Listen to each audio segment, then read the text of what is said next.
Welcome to Neenu Kids. Kalu बेटा, जग्गू को बुलाओ। कहाँ गया है? अब मेरी तबीयत बहुत ही ज़्यादा खराब हो गई।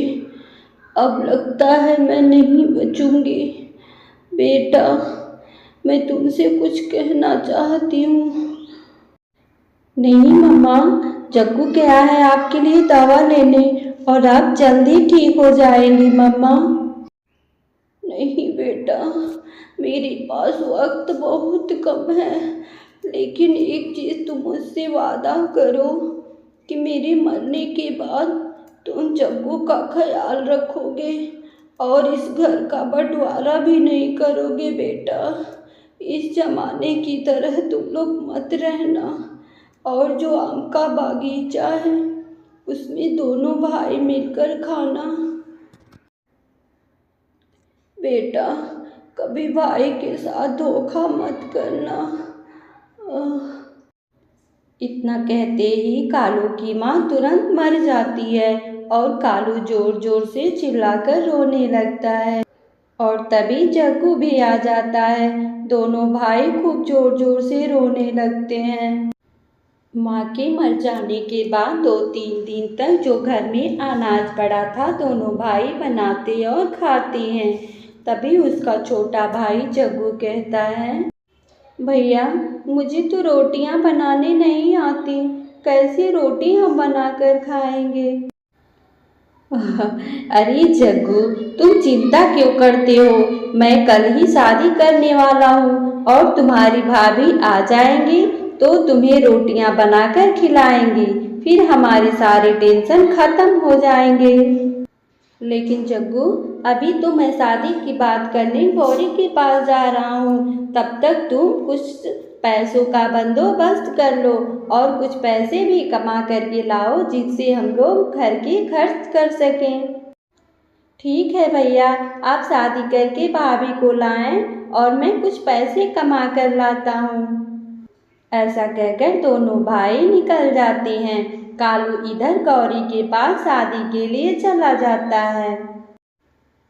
अरे गौरी, आज हम लोग खाना नहीं खाए हैं और घर पे कोई खाना बनाने वाला भी नहीं है, तो तुम आज मुझसे शादी कर लो और मेरे घर चलो।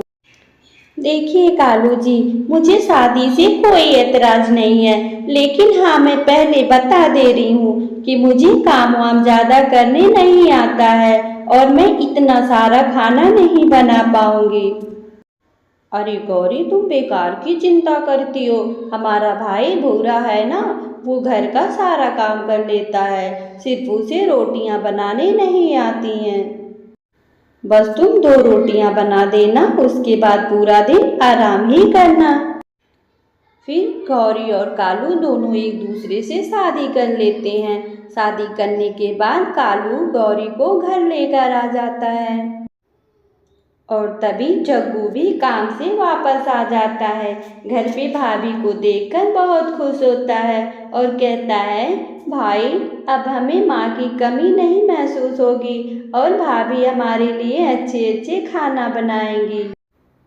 अरे सुनिए जी कालू, मैं कोई नौकरानी थोड़ी आई हूँ जो दिन भर सबका काम करूँगी। मुझे तो बस बैठ के आराम से खाने आता है।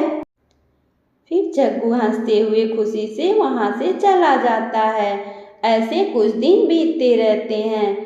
गौरी और कालू घर पे मस्त आराम से सोते हैं और जग्गू बेचारा रोज काम करने जाता है।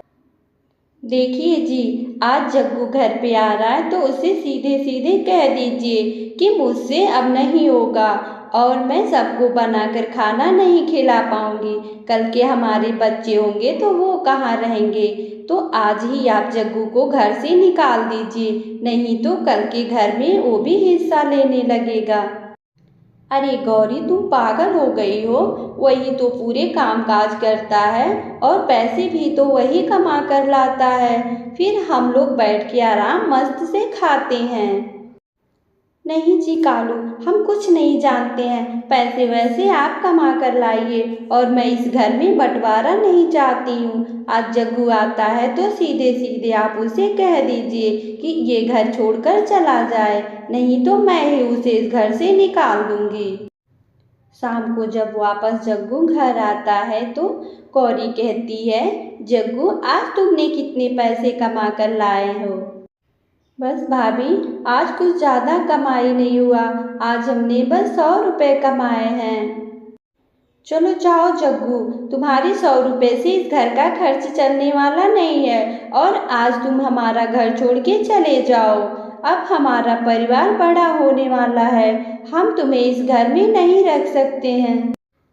जग्गू रोते हुए कहता है, भाभी मुझसे कोई गलती हो गई है, आप मुझे इस घर से ना निकालें। ये घर तो मेरी मम्मा ने बनवाई है, फिर आप मुझे इस घर से क्यों निकाल रही हैं? मैं कहाँ जाऊँगा भाभी?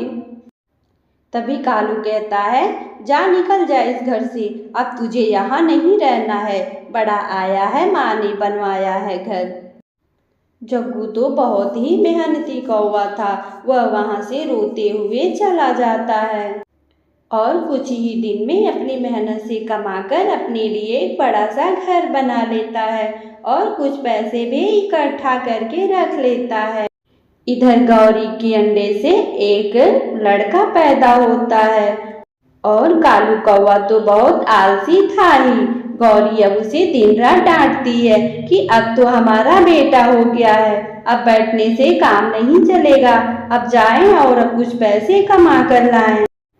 कालू इधर उधर घूम कर आता है लेकिन उसे कहीं भी काम नहीं मिलता है और इधर उसके बच्चे का तबीयत बहुत ही ज़्यादा खराब हो जाता है। गौरी घर पे बैठे बैठे रो रही थी और कालू के आने का इंतजार कर रही थी। तभी कालू आ जाता है और गौरी कहती है, कालू जी हमारे बच्चे की तबीयत बहुत ही ज़्यादा खराब हो गई, आप इसे जल्द हॉस्पिटल ले जाएं, नहीं तो इससे हम लोग नहीं बचा पाएंगे। गौरी अपने पड़ोसियों के पास जाती है पैसे उधार मांगने, वहाँ भी उसे कोई पैसे नहीं देता है। फिर गौरी रोते हुए अपनी माँ के पास जाती है, माँ मेरे बच्चे का तबीयत बहुत ज़्यादा खराब है, आप मुझे कुछ पैसे दे दें, मैं उसकी इलाज करा सकूं। अरे गौरी, मेरे पास कहाँ पैसे हैं और मैं तो खुद बूढ़ी हो गई हूँ, मैं तुझे कहाँ से पैसे दूंगी। फिर गौरी वहाँ से रोते हुए वापस आती है। तभी बूढ़ा उसे देखता है। गौरी भाभी, आप मत रोइए और आप ये पैसे हमसे ले लें और अपने बेटे का इलाज करा लें, आखिर ये हमारा ही बच्चा है ना। तब गौरी को अपने किए हुए गलती पे बहुत ही ज़्यादा पछतावा होता है और वो बूढ़े से माफ़ी मांगती है और उसे घर लेकर आती है। इसे देखकर कालू को भी बहुत ज़्यादा पछतावा होता है और वो सब कहते हैं, आज के बाद हम लोग ऐसी गलती नहीं और हम सब मिलकर अब एक दूसरे के साथ रहेंगे। तो प्यारे दोस्तों, हमें कभी झगड़ा नहीं करना चाहिए और सबसे मिलजुल कर रहना चाहिए।